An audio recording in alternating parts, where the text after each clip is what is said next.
മാധുരപൂർണ പ്രശോഭിതം ഈ ജീവിതം, ആർദ്രമാം ദൈവസ്നേഹം നിറയും പൂവനം. മാധുരപൂർണ പ്രശോഭിതം ഈ ജീവിതം, ആർദ്രമാം ദൈവസ്നേഹം നിറയും പൂവനം. സ്നേഹദീപനാളമായി വിളങ്ങും ധന്യജീവിതം.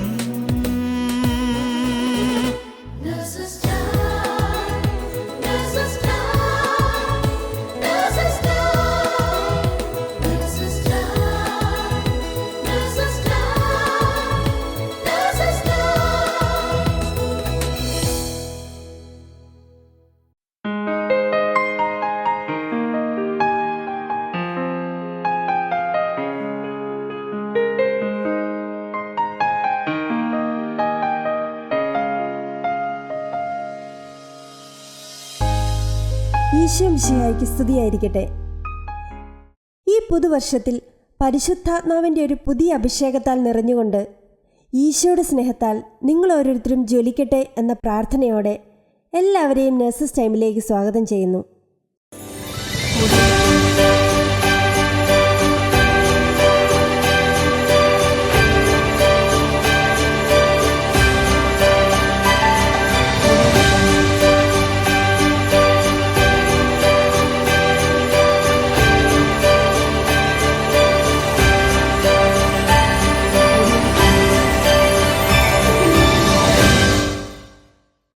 Dear nurses around the world, Happy New Year!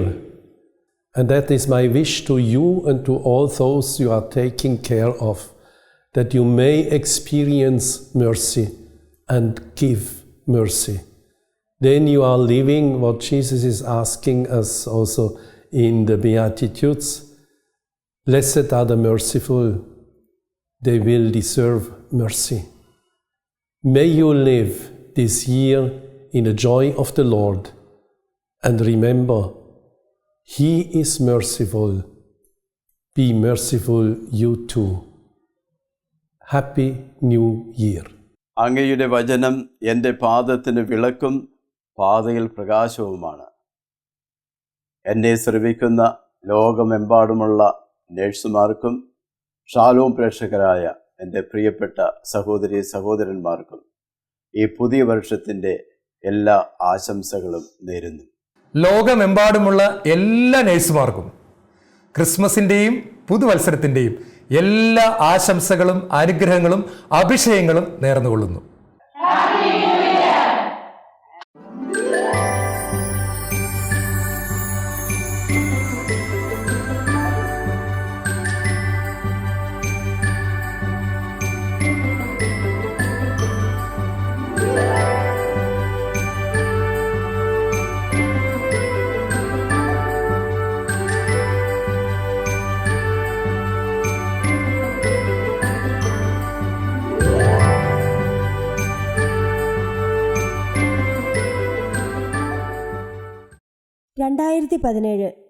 Isho ഒരു വർഷം കൂടി നമുക്ക് നൽകിയിരിക്കുകയാണ്.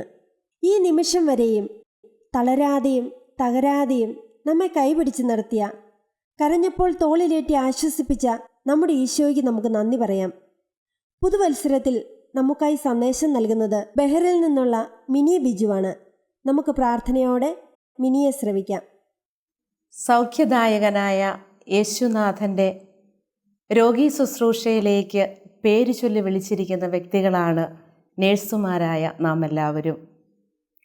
നമുക്കറിയാം, കരുണ നിറഞ്ഞ വാക്കുകളും ദയ നിറഞ്ഞ പെരുമാറ്റവും എത്ര പെട്ടെന്നാണ് മനുഷ്യ മനസ്സിനെ ആകർഷിക്കുക എന്ന്. യേശുവിൻ്റെ സ്നേഹം അനുഭവിച്ചറിഞ്ഞ ഒരു നേഴ്സിന് മാത്രമേ തൻ്റെ ശുശ്രൂഷയ്ക്കായി ഏൽപ്പിക്കപ്പെട്ടിരിക്കുന്ന രോഗിയിലേക്ക് ആ യേശുനാഥൻ്റെ സ്നേഹം പകർന്നു കൊടുക്കുവാനായിട്ട് സാധിക്കുകയുള്ളൂ. അതുപോലെ വേദന അനുഭവിക്കുന്ന, നിരാശയിൽ കഴിയുന്ന രോഗികളെ കരുണാപൂർവ്വം നാം ശുശ്രൂഷിക്കുമ്പോൾ യേശുവിൻ്റെ കാരുണ്യത്തിൽ നാമും പങ്കുപറ്റുന്നു. വേദനിക്കുന്നവരുടെ നേരെ നോക്കി നാം ഒന്ന് പുഞ്ചിരിച്ചാൽ, ഒരാശ്വാസ വാക്കു പറഞ്ഞാൽ, അവരുടെ മുറിവുകളിൽ സ്നേഹത്തോടെ കാരുണ്യത്തോടെ തൈലം പുരട്ടിയാൽ നമ്മുടെ കാരുണ്യത്തിന് 100 മടങ്ങ് പ്രതിഫലം നൽകുന്ന കർത്താവിനെ അനുഭവിച്ചറിയുവാൻ നമുക്ക് സാധിക്കും. വിശുദ്ധ ഗ്രന്ഥത്തിലുടനീളം നാം കാണുന്നു, രോഗികളും പീഡിതരുമായിട്ടുള്ള അനേകം ആളുകൾ കർത്താവിൻ്റെ തിരുസന്നിധിയിലേക്ക് ഓടിയെത്തുന്നതായിട്ട്. അവരെയെല്ലാം കർത്താവ് കരുണയോടെ സ്വീകരിക്കുകയും ആശ്വസിപ്പിക്കുകയും അവരെ സൗഖ്യപ്പെടുത്തുകയും ചെയ്യുന്നു. അവിടുന്ന് പറയുന്നു, അധ്വാനിക്കുന്നവരും ഭാരം വഹിക്കുന്നവരുമായ നിങ്ങളെല്ലാവരും എൻ്റെ അടുക്കിലേക്ക് വരുവിൻ, ഞാൻ നിങ്ങളെ ആശ്വസിപ്പിക്കാം.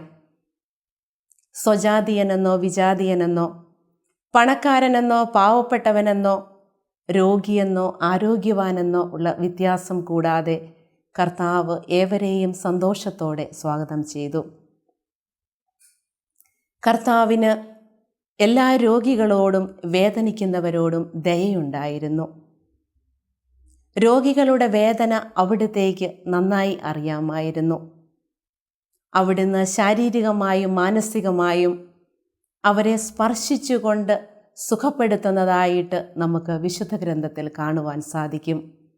അതേ പ്രിയപ്പെട്ടവരെ, ഈ വലിയ ശുശ്രൂഷയിലേക്കാണ് കർത്താവ് നേഴ്സുമാരായ നാം ഓരോരുത്തരെയും വിളിച്ചിരിക്കുന്നത്.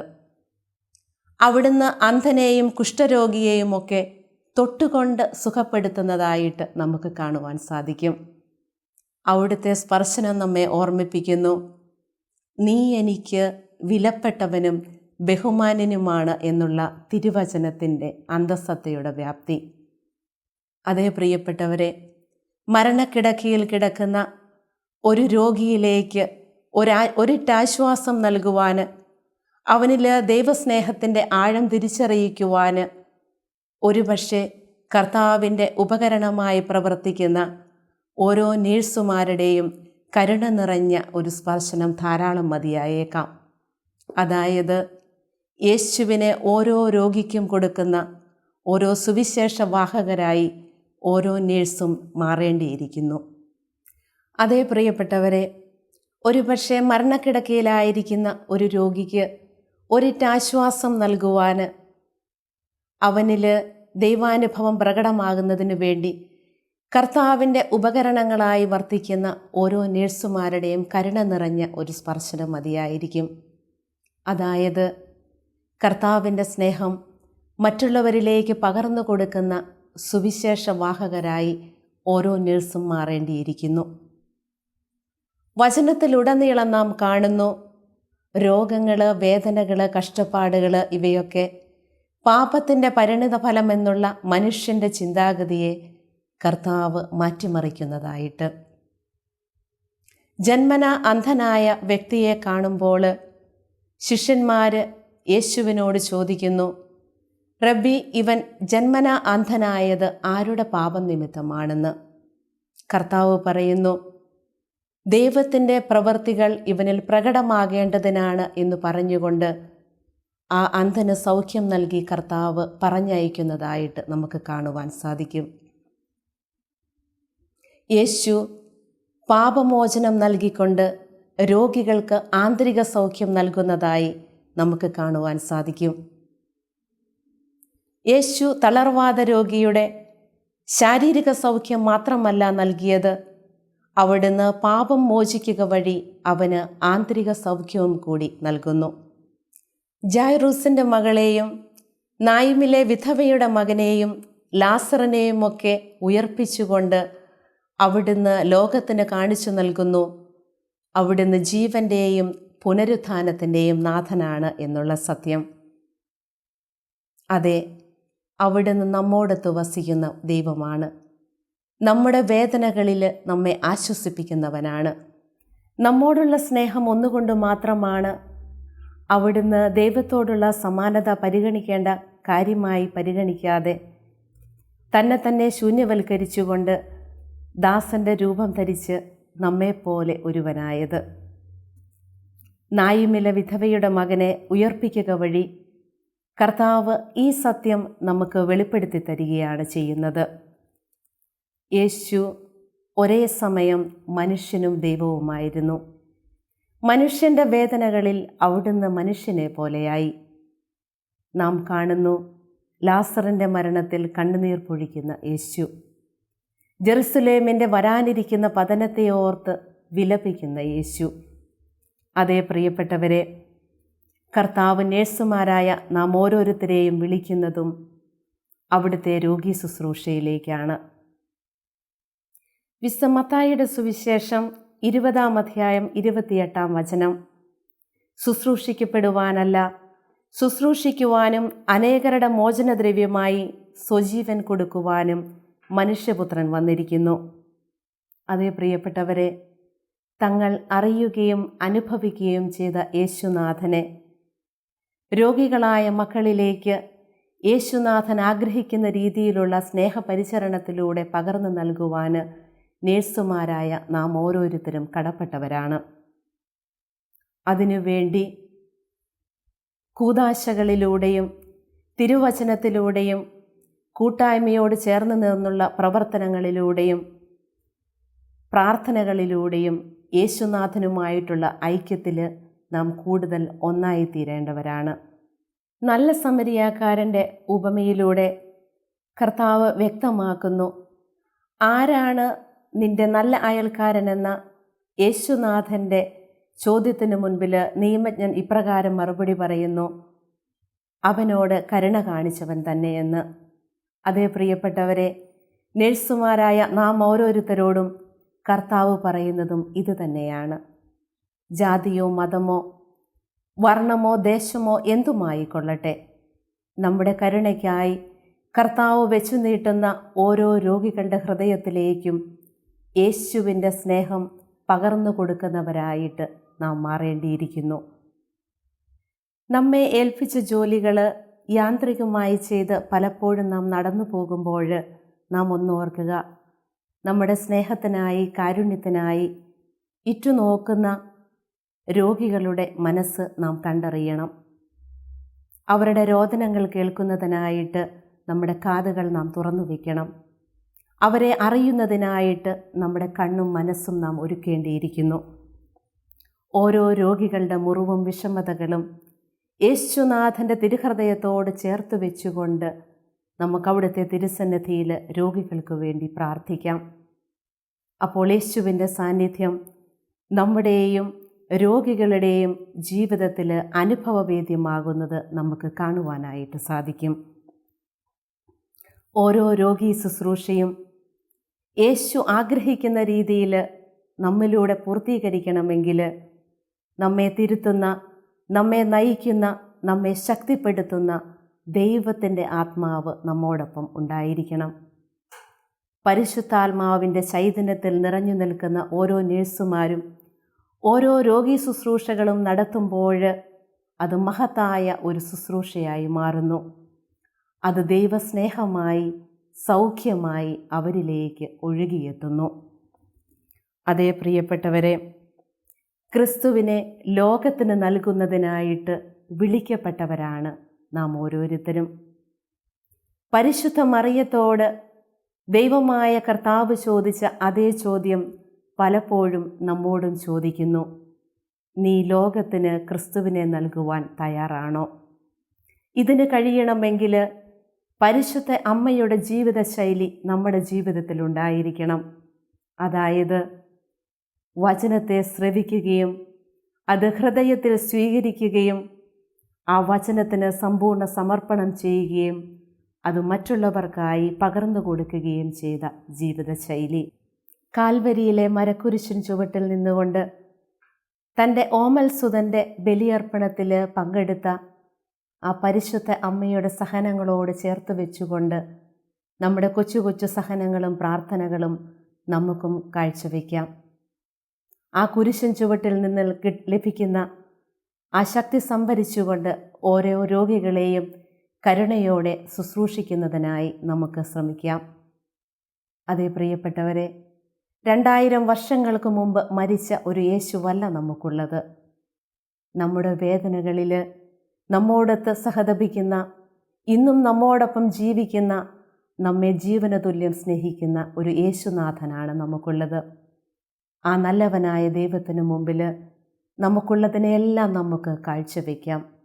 അന്ധകാരം നിറഞ്ഞ ഒരു മുറിയിൽ ഒരു മെഴുകുതിരി കത്തിച്ചു വയ്ക്കുമ്പോൾ ആ മുറി പ്രകാശമാനമാകുന്നതുപോലെ വേദന അനുഭവിക്കുന്ന ഓരോ രോഗികളുടെ ഹൃദയത്തിലേക്കും യേശുവാകുന്ന ദിവ്യ വെളിച്ചത്തെ തെളിയിച്ചു കൊടുക്കുന്ന ഉപകരണങ്ങളായി നഴ്സുമാരായ നമുക്ക് ഓരോരുത്തർക്കും മാറിത്തീരാം.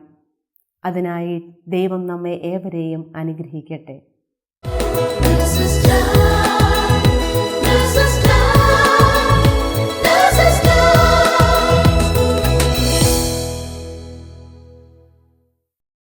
അന്ധകാരത്തിൽ പ്രകാശമാകുവാനായി ഈ ലോകത്തിൽ ക്രിസ്തുവിനെ നൽകുവാനായി നമ്മെ ആഹ്വാനം ചെയ്ത ബഹ്റിനിൽ നഴ്സായി ജോലി ചെയ്യുന്ന മിനി സിസ്റ്ററിനെ ഓർത്ത് നമുക്ക് ഈശോയ്ക്ക് നന്ദി പറയാം. ഇപ്പോൾ നമുക്ക് തൻ്റെ ജീവിതത്തിലെ വേദനകളിലും പ്രത്യാശയോടെ ഈശോയുടെ സ്നേഹത്താൽ നിറഞ്ഞുകൊണ്ട് ജീവിക്കുന്ന കുവൈറ്റിലെ ഒരു സിസ്റ്ററിനെ നമുക്ക് പരിചയപ്പെടാം.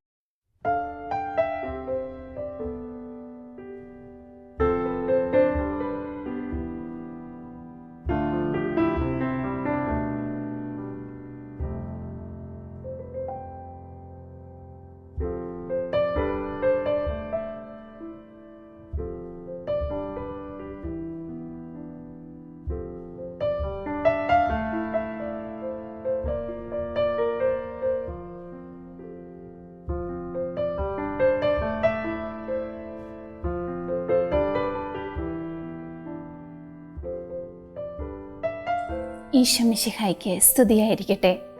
എൻ്റെ പേര് മേബിൾ. 2000 കുവൈറ്റിലേക്ക് ഒരു നേഴ്സായി റിക്രൂട്ടായി ഞാൻ വരുന്നു. ഹോസ്റ്റലിൽ നിന്ന് സന്തോഷമായി ജോലിക്ക് പോയിക്കൊണ്ടിരുന്ന ഒരു കാലം. അധികമൊന്നും അലഞ്ഞു തിരിഞ്ഞ് നടക്കാതെ തന്നെ 2002 എൻ്റെ വിവാഹം നടന്നു. വളരെ സന്തോഷത്തോടുകൂടി ജീവിതം മുന്നോട്ട് പോയിക്കൊണ്ടിരുന്ന ഒരു കാലം. ഞങ്ങൾ ആഗ്രഹിച്ചിരുന്ന സമയത്ത് തന്നെ 2003 ഞങ്ങൾക്ക് ഞങ്ങളുടെ ആദ്യത്തെ മോളുണ്ടായി. എന്നാൽ സ്പൈന ബൈഫിഡ, അതായത് സ്പൈനൽ കോഡിന് വലിയൊരു തകരാറുള്ള ജനന വൈകല്യമുള്ള ഒരു രോഗാവസ്ഥയിലാണ് കുഞ്ഞിനെ ഞങ്ങൾക്ക് കിട്ടുന്നത്. പെട്ടെന്ന് തന്നെ കുഞ്ഞിനെ NICUയിലേക്ക് അഡ്മിറ്റ് ചെയ്യുകയായിരുന്നു. ഒരു നേഴ്സായിരുന്നിട്ട് പോലും അന്ന് ഡോക്ടേഴ്സ് പറഞ്ഞു തന്ന കാര്യങ്ങൾ ഒന്നും എനിക്ക് മനസ്സിലാകാത്ത ഒരവസ്ഥയായിരുന്നു. കരയുവാൻ മാത്രമേ എനിക്ക് അറിയുണ്ടായിരുന്നുള്ളൂ. നേഴ്സുമാരായ ഹോസ്റ്റലിൽ എൻ്റെ കൂടെ ഉണ്ടായിരുന്ന കുറച്ച് കൂട്ടുകാരായാണ് അന്ന് എന്നെ സഹായത്തിനായിട്ട് ഞങ്ങൾക്കുണ്ടായിരുന്നത്. എന്നാൽ നിന്നെക്കുറിച്ചുള്ളൊരു പദ്ധതി എൻ്റെ മനസ്സിലുണ്ട്. അത് നിൻ്റെ നാശത്തിനല്ല, നിൻ്റെ ക്ഷേമത്തിനുള്ള പദ്ധതിയാണ് എന്ന് അവിടം മുതൽ ജീവിത പങ്കാളി ബെന്നിയിലൂടെ ഈശോ വെളിപ്പെടുത്തി തുടങ്ങി. ഒരു പ്രത്യേക ബലം ജീവിത പങ്കാളിക്ക് അവിടുന്ന് കൊടുത്തു തുടങ്ങി. ഒരു ശക്തി അവിടുന്ന് കൊടുത്തു. നാച്ചുറലി ആ ബലം എന്നെയും താങ്ങി നിർത്തുവാൻ ശക്തമായിരുന്നു. അങ്ങനെ കുഞ്ഞുമായിട്ട് ഹോസ്പിറ്റലിൽ ഞങ്ങൾ അഡ്മിറ്റ് ആയിരുന്ന കാലം. ഒരു മലയാളി കുടുംബം ആ ഹോസ്പിറ്റലിൽ അഡ്മിറ്റ് ആയിട്ടുണ്ട് എന്ന് മനസ്സിലാക്കി ഞങ്ങളെ ഒരു പരിചയവുമില്ലാതിരുന്ന ഒരു സ്റ്റാഫ് നഴ്സ് ഞങ്ങളെ കാണാൻ വരികയും ഞങ്ങളുടെ കയ്യിൽ ബൈബിളില്ല എന്ന് കണ്ട് തൻ്റെ പോക്കറ്റിൽ കിടന്നിരുന്ന സ്വന്തമായുണ്ടായിരുന്ന ബൈബിള് ഞങ്ങൾക്ക് എടുത്തു തന്നിട്ട് ഞങ്ങളോട് ഇപ്രകാരം പറയുകയുണ്ടായി: ഈ സമയത്ത് നിങ്ങൾ ധാരാളമായി വചനം വായിക്കണമെന്നും ദൈവത്തിൻ്റെ ജീവനുള്ള സ്പർശനത്തിനു വേണ്ടി നിങ്ങൾ ഒത്തിരി പ്രാർത്ഥിക്കണമെന്നും പറഞ്ഞു തന്നിട്ട് പോയി. ഇത് ഞങ്ങളുടെ ജീവിതത്തിൽ വലിയൊരു വഴിത്തിരിവായിരുന്നു. ഞങ്ങൾക്ക് പ്രത്യേകമായ ഒരു ബലം അവിടുന്ന് കിട്ടിത്തുടങ്ങി. അങ്ങനെ 53 ദിവസത്തെ നീണ്ട ഹോസ്പിറ്റൽ ജീവിതത്തിന് ശേഷം 54-ാം ദിവസം ഞങ്ങൾ കുഞ്ഞുമായിട്ട് ആദ്യമായി ഡിസ്ചാർജായി വീട്ടിലേക്ക് പോയി. ഈ സമയത്തിനുള്ളിൽ 2 മേജർ ഓപ്പറേഷൻ കുഞ്ഞിന് നടന്നു. മുറിവുകളൊന്നും കരിഞ്ഞിട്ടില്ലായിരുന്നു. എന്നാൽ ഒരു നേഴ്സായ ഒരമ്മയായ എന്നിൽ ഡോക്ടേഴ്സ് വിശ്വസിച്ച് ഞങ്ങളെ ഡിസ്ചാർജ് ചെയ്ത് വിടുകയായിരുന്നു. കാരണം കുഞ്ഞു പിള്ളേരുടെ വാർഡായിരുന്നത് കൊണ്ട് അവിടെ ഭയങ്കര ചൂടായിരുന്നു. അതൊരു മെയ് മാസമായിരുന്നു. മുറിവുകളൊന്നും കരിയാത്ത ഒരവസ്ഥയായിരുന്നു. അങ്ങനെ ഞങ്ങളെ ഡിസ്ചാർജ് ചെയ്ത് വീട്ടിലേക്ക് പോയി. പിന്നീട് ഞങ്ങളുടെ ജീവിതത്തിൽ അല്പം സങ്കടവും ഭാരവും ഒക്കെ നിറഞ്ഞ അവസ്ഥയായിരുന്നു. എങ്കിലും സ്നേഹവാനായ ഈശോ തൻ്റെ ഉള്ളം കൈയിൽ ഞങ്ങളെ താങ്ങുന്ന അവസ്ഥയായിരുന്നു ഞങ്ങൾക്കുണ്ടായിരുന്നത്. പിന്നീട് ട്രീറ്റ്മെൻറ്റും ഫിസിയോതെറാപ്പിയും ഒപ്പം ഡ്യൂട്ടിയുടെ ഭാരവും ഒക്കെയായി ഞങ്ങൾ ജീവിതം മുന്നോട്ട് പൊയ്ക്കൊണ്ടിരുന്ന ഒരു സമയം, കുഞ്ഞിൻ്റെ ജീവിതവുമായി ബന്ധപ്പെട്ട്, കുഞ്ഞിൻ്റെ ട്രീറ്റ്മെൻറ്റുമായി ബന്ധപ്പെട്ട് ഒത്തിരി നല്ല വ്യക്തിത്വങ്ങളെ ഞങ്ങൾക്ക് ഞങ്ങളുടെ ജീവിതത്തിൽ പരിചയപ്പെടുവാൻ സാധിച്ചു. ഈ സമയത്തിനുള്ളിൽ എനിക്കൊരു തിരിച്ചറിവുണ്ടായി. ഹോസ്പിറ്റലിൽ പേഷ്യൻസിനോടുള്ള ഒരു സമീപനത്തിൽ വലിയൊരു വ്യത്യാസം എൻ്റെ ജീവിതത്തിൽ കണ്ടു തുടങ്ങി. ആദ്യകാലങ്ങളിൽ കുഞ്ഞുങ്ങളുടെ ദിവസം ഞാൻ പ്രത്യേകമായി ഈവനിംഗ് ഒക്കെ എടുക്കുമായിരുന്നു, കുഞ്ഞുങ്ങളായ പേഷ്യൻസിനെ കാണുവാനുള്ള ശക്തി ഇല്ലാതിരുന്നത് കൊണ്ട്. എന്നാൽ പിന്നീട് എനിക്കതൊരു വലിയ ശക്തി തന്ന് ദൈവം അനുഗ്രഹിച്ചു. കുഞ്ഞുങ്ങളുടെ ദിവസങ്ങളിൽ ഡ്യൂട്ടി എടുക്കുകയും മാതാപിതാക്കളുടെ കയ്യിൽ നിന്നും സ്നേഹത്തോടെ അവരെ വാങ്ങിക്കൊണ്ടുപോയി അവർ മയങ്ങുന്നത് വരെയും അവരുടെ കൂടെ നിന്ന് പ്രാർത്ഥിച്ച് കുഞ്ഞുങ്ങളെ മയക്കത്തിലേക്ക് കൊണ്ടുപോകുവാനും, ഏത് പേഷ്യൻസിൻ്റെ അടുത്തായിരുന്നാലും അതുപോലെ തന്നെ അവരെ മയക്കത്തിലേക്ക് വിടുവാനും ഉള്ള വലിയൊരു അനുഗ്രഹം ദൈവം എനിക്ക് തന്ന് അനുഗ്രഹിച്ചു. ഒരു സ്നേഹം, ഒരു കരുണ അവർക്ക് കൊടുക്കുവാനായിട്ടുള്ള ഒരു പ്രചോദനം എന്നിൽ ഈശോ തന്ന് അനുഗ്രഹിച്ചു. അങ്ങനെ കുഞ്ഞിന് 4 വയസ്സായപ്പോൾ ഒരു കുറവും വരാതെ നോർമൽ സ്കൂളിൽ അവൾക്ക് അഡ്മിഷൻ കിട്ടി. വീണ്ടും ഞങ്ങൾ അവൾക്കുള്ള കെയറും അവളോടുള്ള ഒരു സമീപനത്തിനും കൂടുതലായി ആഴം വേണമെന്ന് മനസ്സിലാക്കിക്കൊണ്ട് എൻ്റെ ജോലി ഉപേക്ഷിച്ചാലോ എന്നുള്ള ഒരു തീരുമാനം ഞങ്ങൾക്ക് തുടങ്ങി. ഞങ്ങൾ പലരോടും ചോദിച്ചു, അഭിപ്രായം ചോദിച്ചു. എന്നാൽ എല്ലാവരും ഞങ്ങളെ നിരുത്സാഹപ്പെടുത്തുകയാണ് ഉണ്ടായിരുന്നത്. കാരണം എനിക്ക് മിനിസ്ട്രി ഓഫ് ഹെൽത്തിൽ ജോലിയും ജീവിത പങ്കാളിക്ക് പ്രൈവറ്റ് കമ്പനിയിലുമായിരുന്നു. അതുകൊണ്ട് ആരും ഞങ്ങളെ അതിന് സമ്മതം തന്നില്ല. വീണ്ടും ഞങ്ങൾ പ്രാർത്ഥനയോടുകൂടി മുന്നോട്ട് പോയിക്കൊണ്ടിരുന്ന സമയം, ഈ സമയത്തിനുള്ളിൽ ഞങ്ങൾക്കൊരു മോളുണ്ടായി. വൈദ്യശാസ്ത്രം ഇനിയുണ്ടാകുന്ന ഏത് കുഞ്ഞുങ്ങൾക്കും 90% ഇതേ അവസ്ഥയിലേക്ക് തന്നെയായിരിക്കും വരിക എന്ന് ഞങ്ങളോട് പറഞ്ഞെങ്കിലും, വിധി എഴുതി എങ്കിലും 2010 മിടുക്കനായ ഒരു മോൻ കൂടെ ഞങ്ങൾക്കുണ്ടായി. ഞങ്ങളുടെ ജീവിതത്തിലേക്ക് ഈശോ നൽകി അനുഗ്രഹിച്ചു. അങ്ങനെ 2010 എൽവിസേട്ടനും പ്രിയ ചേച്ചിയും ചേർന്ന് നടത്തിയ ഒരു ധ്യാനം ഞങ്ങൾക്ക് കൂടുവാനുള്ള അവസരം ലഭിച്ചു. ഈ ധ്യാനത്തിലൂടെ ഞങ്ങളുടെ തീരുമാനത്തെ ഉറപ്പിക്കുവാനുള്ള വിശ്വാസവും ശക്തിയും സ്നേഹവാനായ ഈശോ ഞങ്ങൾക്ക് നൽകി അനുഗ്രഹിച്ചു. പെട്ടെന്ന് തന്നെ റെസിഗ്നേഷനുള്ള എല്ലാ പേപ്പറുകളും ശരിയാക്കി 2011 ജൂലൈ മാസം എൻ്റെ അവസാനത്തെ ജോലിയായിരുന്നു. അല്പസങ്കടത്തോടുകൂടിയും വിഷമത്തോടുകൂടിയും ഒക്കെ തന്നെ ഞാൻ എൻ്റെ ക്യാപ്പും ഐഡിയും ഒക്കെ ജീവിത പങ്കാളിയുടെ കൊണ്ടേ കൊടുത്തു. എന്നാൽ ഞങ്ങളുടെ മുൻപിൽ ഈശോ വലിയൊരു സമ്മാനമാണ് ഒരുക്കി വച്ചിരുന്നത്. മുന്നോട്ടുള്ള ജീവിതത്തിൽ അല്പം ഞെരുക്കത്തിലൂടെ പോകേണ്ടി വരും എന്ന് ഞങ്ങൾക്ക് പൂർണ്ണമായും അറിയാമായിരുന്നു. എന്നാൽ കുഞ്ഞിൻ്റെ ഒരവസ്ഥ വെച്ച് നോക്കി ഞങ്ങൾ ജോലി വേണ്ട എന്ന് വിചാരിക്കുകയായിരുന്നു. ഒപ്പം ഈശോ എന്ത് ചെയ്തു എന്ന് വിചാരിച്ചാൽ ഞങ്ങൾക്ക് വേണ്ടിയിട്ട് കുറച്ച് ആനുകൂല്യങ്ങളും ഒക്കെ ചേർന്നുള്ള ഒരു ജോലി കയറ്റം 1 മാസത്തിന് ശേഷം ഞങ്ങളുടെ കയ്യിൽ കിട്ടി. ആ പേപ്പർ കണ്ടപ്പോൾ ഞങ്ങൾക്ക് അതിശയമായിരുന്നു. ജൂലൈ 31 എൻ്റെ അവസാനത്തെ ഡ്യൂട്ടി ആയിരുന്നെങ്കിൽ ജൂലൈ 31 മുതൽ പ്രാബല്യത്തിൽ വരേണ്ടതുപോലെയുള്ള ഒരു ജോലി കയറ്റമാണ് ജീവിത പങ്കാളിക്ക് കൊടുത്ത് അനുഗ്രഹിച്ചത്. ഈ ഒരു അവസരത്തിൽ ഇപ്പോൾ എൻ്റെ കുഞ്ഞിൻ്റെ അവസ്ഥ എന്ന് പറഞ്ഞാൽ അവൾ വീൽ ചെയറിലാണെങ്കിലും ഉച്ചി മുതൽ ഉള്ളം കാല് വരെയും കോംപ്ലിക്കേഷനുകൾ അവൾക്കുണ്ടെങ്കിലും അവൾക്കൊരു പ്രത്യേകമായ ഒരു പോസിറ്റീവ് എനർജി അവളിൽ എപ്പോഴും ഉണ്ട്. ഞങ്ങളെയൊക്കെ ശക്തിപ്പെടുത്തുന്നത്, ഞങ്ങളെയൊക്കെ വളർത്തുന്നത് അവളാണ്. 7ലും 3ലും UKGയിലും പഠിക്കുന്ന 3 കുഞ്ഞുങ്ങളുമായി സന്തോഷത്തോടെ കുവൈറ്റിൽ ഞങ്ങൾ കുടുംബമായി ഈശോ ഞങ്ങളെ അവിടുന്ന് കുറച്ച് ശുശ്രൂഷകൾക്കൊക്കെയായി ഉപയോഗിച്ചുകൊണ്ട് മുന്നോട്ട് പോകുന്നു, സന്തോഷമായി മുന്നോട്ട് ജീവിക്കുന്നു.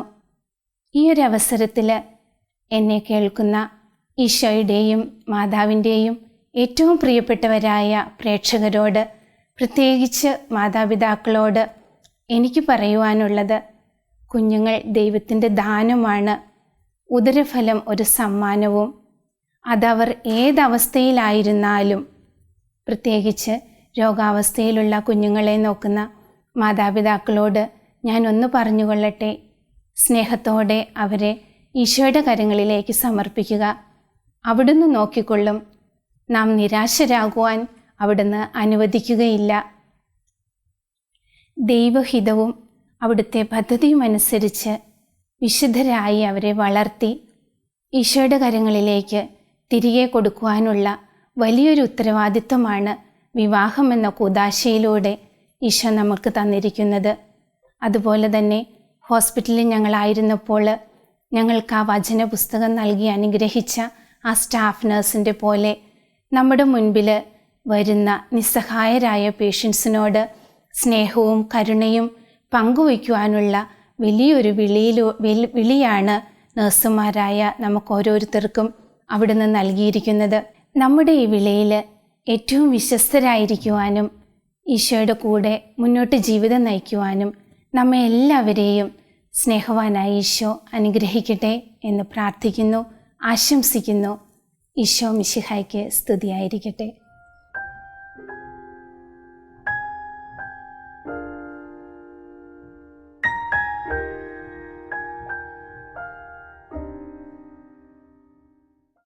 നനയും നേരം കരളുരുകും കാലം തളരരുതേ കുഞ്ഞേ, പതറരുതേ.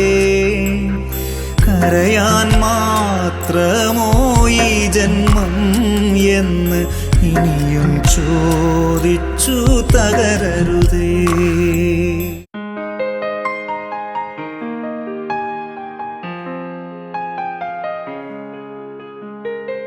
ഈശോയുടെ സ്നേഹത്താൽ നിറഞ്ഞുകൊണ്ട് തങ്ങളുടെ ജീവിതത്തിലെ വേദനയിലും എത്ര സന്തോഷത്തോടു കൂടിയാണല്ലേ ആ കുടുംബം ജീവിക്കുന്നത്. ഇതുപോലെ നമ്മുടെ ജീവിതത്തിലുണ്ടാകുന്ന കൊച്ചു കൊച്ചു സഹനങ്ങളും സ്വർഗത്തിലേക്കുള്ള ചവിട്ടുപടിയാണെന്നുള്ള പൂർണ്ണ ബോധ്യത്തോടു കൂടി ജീവിക്കുവാനായി, നമ്മുടെ ഹൃദയം ഈശോയുടെ സ്നേഹത്താൽ ജ്വലിക്കുവാനായി നമുക്കും പ്രാർത്ഥിക്കാം. ഈ സ്നേഹം ലോകമെമ്പാടും പകർത്തുവാനായുള്ള വലിയ കൃപയ്ക്കായി ലോകമെമ്പാടുമുള്ള നഴ്സുമാരെയും അവരുടെ കുടുംബത്തെയും പരിശുദ്ധ അമ്മയുടെ വിമല ഹൃദയം വഴി ഈശോയ്ക്ക് സമർപ്പിച്ചുകൊണ്ട് നമുക്ക് പ്രാർത്ഥിക്കാം.